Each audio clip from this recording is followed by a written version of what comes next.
Pois bem, questão 22, olha só. Uma criança sentada à beira da piscina brinca com seu carrinho de controle remoto sobre uma prancha de madeira que flutua nas águas tranquilas dessa piscina.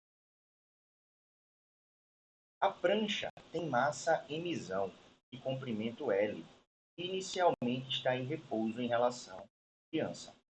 A partir de certo instante, o carrinho de massa mzinho estava em repouso em relação à prancha, passa a realizar um movimento harmônico simples em relação a um ponto fixo na Terra, indo da extremidade A à extremidade B, em marcha ré, da extremidade B à extremidade A, num movimento unidimensional, paralelo à borda de comprimento L. Considere desprezíveis as dimensões do carrinho em relação ao comprimento da prancha. μ, o coeficiente de atrito estático entre as rodinhas do carrinho e a prancha. G, o módulo da aceleração da gravidade local. Despreze o atrito entre a prancha e a água. A máxima frequência que o movimento do carrinho poderá ter sem que o mesmo escorregue deve ser igual a... Tem outra coisa para essa criança brincar, não. É como diria Sejão, né? Complicado isso aí, cara. Mas vamos lá. Eu tenho uma leve impressão, galera, de ter visto essa questão no Tópicos de Física, no capítulo de MHS. Não sei se eu estou enganado, mas vamos lá. O que está acontecendo aqui? Esse carrinho vai ficar fazendo esse movimento que vai e vem sobre a prancha, fisicamente falando, um movimento harmônico simples, e o nosso objetivo é determinar a frequência máxima que esse carrinho poderá ter sobre a prancha para que ele não passe direto, né? Não caia dentro d'água e os pais dessa criança não tenham prejuízo. Tudo bem? Então, como é que a gente vai resolver esse problema? Olha o que está acontecendo. Esse carrinho, ele vai da extremidade A para a extremidade B, né? Ele vai num movimento variado, né? Ele vai executar um MHS, esse carrinho, então a velocidade dele não vai ser constante ao longo de todo o movimento. Ele vai partir do repouso, vai atingir um valor máximo e quando chegar em D, sua velocidade vai precisar se anular, e vai haver uma inversão no sentido do movimento. Bem? Então, vai existir uma força de atrito atuando sobre esse carrinho, né? O carrinho ele vai começar a deslizar, vai existir uma força de atrito se opondo ao movimento dele. Bem? E essa mesma força de atrito que vai se opor ao movimento do carrinho vai atuar sobre a prancha, onde a prancha também vai se movimentar. Em relação à prancha, o carrinho vai percorrer um comprimento L, pessoal. Mas em relação a um referencial fixo na Terra, que pode ser até mesmo a própria criança, o carrinho não vai percorrer o comprimento L, vai percorrer um comprimento menor, né?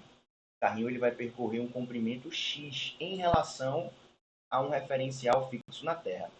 Vamos dizer que é a criança. Então, em relação à criança, o carrinho vai percorrer X.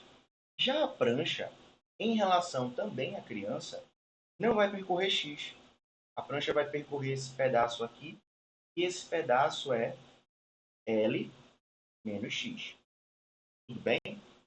E à medida que esse carrinho se movimenta, o carrinho ele vai transferir quantidade de movimento, momento linear, para a prancha. Só que vocês falam, vocês devem estar pensando aí, e está correto o pensamento. Ah, a velocidade vai variar. Então a quantidade de movimento vai variar. Sim, isso está correto. Então, nós vamos utilizar a ideia aqui de velocidade média, onde também nós estaremos usando uma ideia de quantidade de movimento média aí. E se a gente quiser colocar as velocidades em todos os pontos da trajetória, nós teríamos que somar tudo isso somente com um cálculo diferencial integral. Então, nós vamos usar a ideia da velocidade média para a quantidade de movimento. Olha só, a quantidade de movimento inicial, que é o que o carrinho tem, vai ser transferido para a prancha, vezes a quantidade de movimento final. Quem seria a quantidade de movimento inicial? A massa do carrinho vezes a velocidade média do carrinho, que eu vou chamar de V0. Quem seria a quantidade de movimento final? A massa da prancha vezes a velocidade média da prancha. Quem é a velocidade média do carrinho? A distância que ele percorreu em relação ao referencial fixo da Terra, x, dividido por um certo intervalo de tempo. E a quantidade de movimento final, né, que é a da prancha, vai ser a massa da prancha vezes a velocidade média dela. Vai ser a distância percorrida pela prancha dividido por ΔT também. Por que esses intervalos de tempo são iguais? Porque os eventos são simultâneos. Eles ocorrem no mesmo intervalo de tempo, beleza? Eles ocorrem no mesmo intervalo de tempo.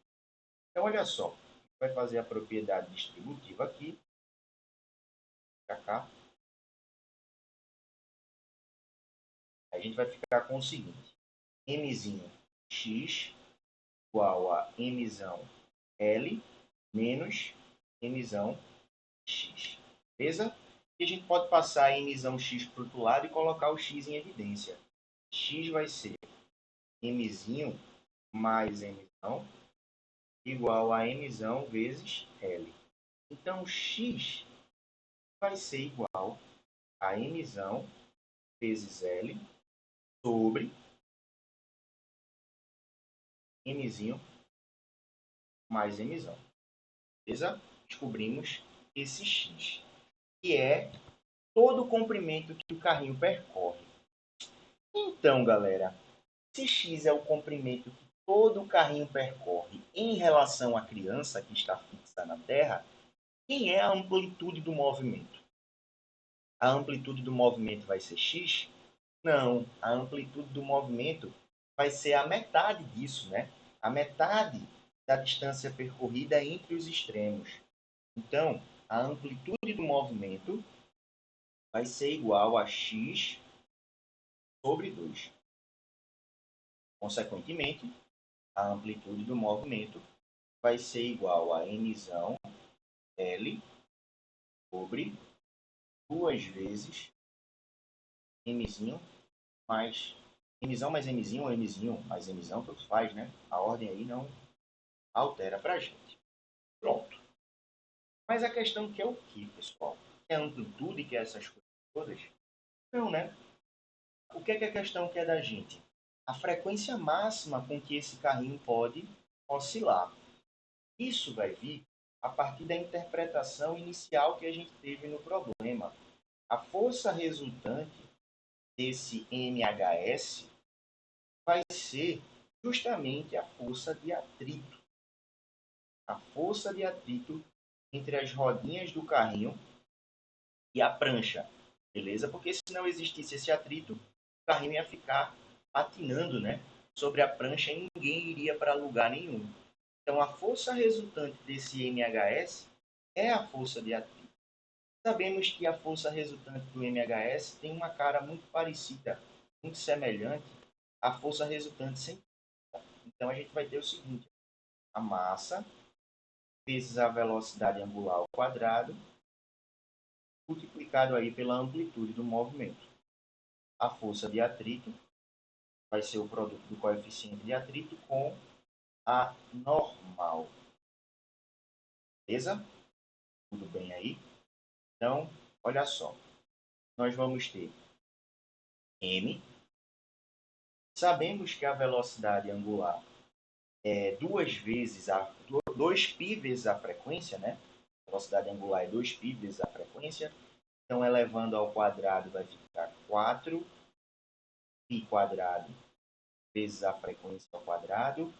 A amplitude do movimento está aqui, mzão L sobre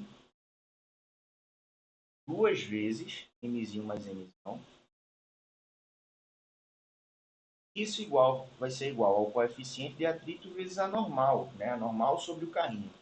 Nesse caso, como o carrinho move-se apenas na horizontal e só existem duas forças verticais aqui, né? A normal e o peso, a normal terá a mesma intensidade do peso. Então, mzinho vezes. Aí nós podemos simplificar esse mzinho com esse mzinho, tudo bem? E podemos simplificar também, né, o 4 com o 2. Fica 2, aqui fica 1. E agora vamos isolar a frequência, pessoal. Uma vez que é ela que nós queremos, né? A frequência ao quadrado vai ser igual a I vezes G, que multiplica Mzinho mais Mzão, dividido por Mzão vezes L, vezes π quadrado, e ainda tem esse 2 aqui, né? Pronto. E o expoente quadrado da frequência, pessoal, passa para o outro lado da igualdade, vira uma raiz quadrada.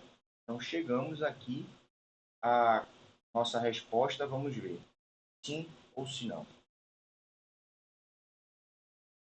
Ah, o π não fica dentro da raiz, tudo bem.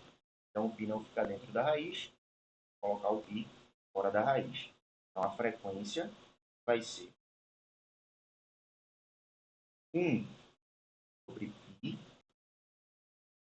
multiplica a raiz quadrada de mzinho mais mzão, vezes coeficiente, vezes a aceleração da gravidade, dividido por 2 vezes mzão vezes L. Bem? E agora sim, nós encontramos a nossa resposta na letra D. Cadê? Bem? Então, espero ter ajudado em mais uma questão. Bom, galera, até o próximo problema. Valeu!